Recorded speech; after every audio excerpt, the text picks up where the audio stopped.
Hello दोस्तों, Dalip Hindi short and classes में आपका हार्दिक स्वागत है।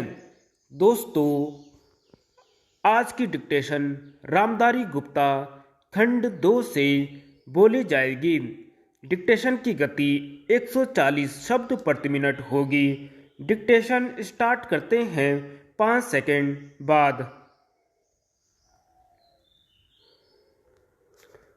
महोदय, पर्यावरण से तात्पर्य किसी एक व्यक्ति के परिवेश से नहीं, वरन व्यक्ति के, समाज के, राष्ट्र के और इस सारी पृथ्वी के ही परिवेश से है, जिसका प्रभाव व्यक्ति, समाज, राष्ट्र और सारे विश्व पर पड़ता है। पर्यावरण से तात्पर्य पेड़ पौधों, नदी, पहाड़ या किसी तंत्र विशेष से नहीं, वरन उस समग्र वास्तविकता से है जिस पर मानव मात्र का अस्तित्व और उसका संपूर्ण आध्यात्मिक एवं भौतिक विकास निर्भर है। अस्तित्व केवल शारीरिक स्वास्थ्य ही नहीं, मानसिक भी। स्वस्थ शरीर में स्वस्थ मन ही अच्छे स्वास्थ्य की परिभाषा है। शारीरिक स्वास्थ्य हमारे आहार पर निर्भर है, जिसका स्रोत इस पृथ्वी का जल, थल, वायुमंडल है। मानसिक स्वास्थ्य भी कारांतर से इन्हीं पर निर्भर है, क्योंकि जैसा खाए अन्न वैसा बने मन। स्वस्थ जीवन पर सबसे अधिक प्रभाव हमारे चिंतन का, हमारी परंपराओं का और उन सब परिस्थितियों का पड़ता है जो हमारे ऊपर आरोपित हैं या की गई हैं या की जा रही हैं। इसलिए पर्यावरण या परिवेश में जल, तल, वायु ही नहीं बल्कि वे सारे घटक महत्वपूर्ण हैं जिनका कुछ भी प्रभाव हमारे जीवन पर, हमारी क्रियाशीलता पर पड़ता है, जैसे हमारे विचार, हमारे आचरण और हमारी परंपराएं एवं संस्कृति आदि। सदा से मानव की आकांक्षा उन्नति और विकास की रही है। जगत का अर्थ ही है गतिमान, और गति दोनों ओर संभव है, उन्नति की ओर भी और अवनति की ओर भी। पहली को हम प्रगति कहते हैं, दूसरी को अगति, विगति, अधोगति या दुर्गति कह सकते हैं। वास्तव में मनुष्य ऐसा जटिल प्राणी है जिसमें अनेक विरोधाभासी और असंगत प्रतीत होने वाली प्रवृत्तियां और प्रतिक्रियाएं होती हैं। वह कानून और व्यवस्था की मांग करता है, किंतु चलचित्र, दूरदर्शन आदि में स्वतः बड़की हिंसा या खेलों में युक्तिपूर्वक की गई हिंसा अथवा अनीति से मंत्रमुग्ध भी हो जाता है। मनुष्य अपनी ही जाति या वर्ग के व्यक्तियों के प्रति प्राय बहुत अधिक प्रतिद्वंद्वी होता है, किंतु कोई बाहरी खतरा उपस्थित होने पर उनके प्रति हद से ज़्यादा सहयोगी बन जाता है। वह सड़कों पर या युद्धों में सामूहिक विनाश के प्रति उदासीन रहता है, किंतु किसी खान में फंसे हुए एक व्यक्ति या किसी कुएं में गिरे हुए एक बालक की रक्षा करने के लिए ढेरों साधन जुटा लेता है। कुछ विद्वान कहते हैं कि मनुष्य बंदर की संतान हो या ना हो, किंतु उसमें खालिस बंदर की द्वैत प्रकृति प्राय ही होती है। उसमें शाकाहारी बंदरों की भांति वृक्षों की उछल कूद करने की प्रवृत्ति तो होती है, साथ ही ऐसे बंदरों की स्वाभाविक जिज्ञासा भी होती है जो अत्यंत संगठित गिरोहों में रहते हैं और भांति भांति का मांस खाने में मजा लेते हैं। मनुष्य की ऐसी परस्पर विरोधी इच्छा आकांक्षाओं से निपटना असंभव होता है, फिर भी किसी प्रकार का संतुलित मध्यम मार्ग अपनाना अनिवार्य होता है। यही बुद्धिमानी का रास्ता है। विद्वानों ने मानव की मूलभूत आवश्यकताओं को 5 स्तरों में रखा है, महोदय, जो एक के बाद एक आते हैं। शारीरिक आवश्यकताएं यथा भोजन, कपड़ा, मकान और आराम जीवन की मौलिक आवश्यकताएं हैं।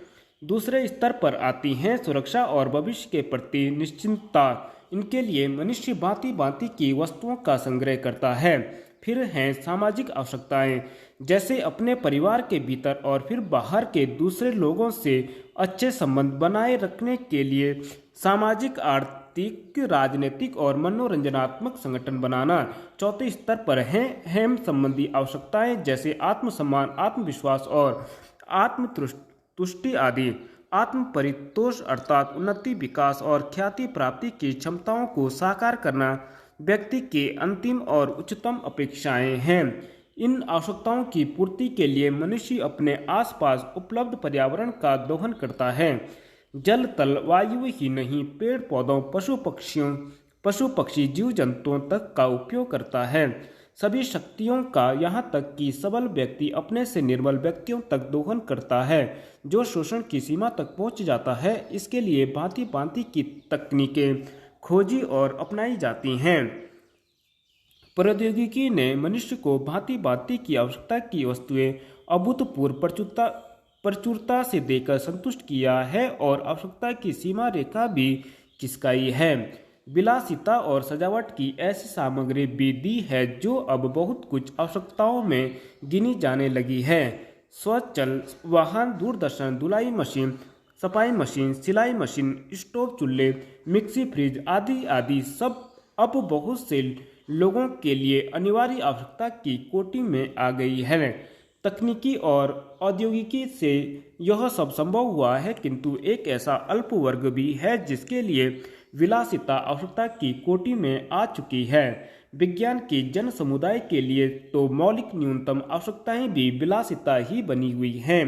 औद्योगिकरण के सहारे मनुष्य ने जितना भी विकास किया है उसे वह उन्नति कहकर संतोष करने लगता है और अपनी द्वैध प्रकृति के कारण यह ध्यान नहीं देता कि इस विकास से वर्ग भेद पनपा है।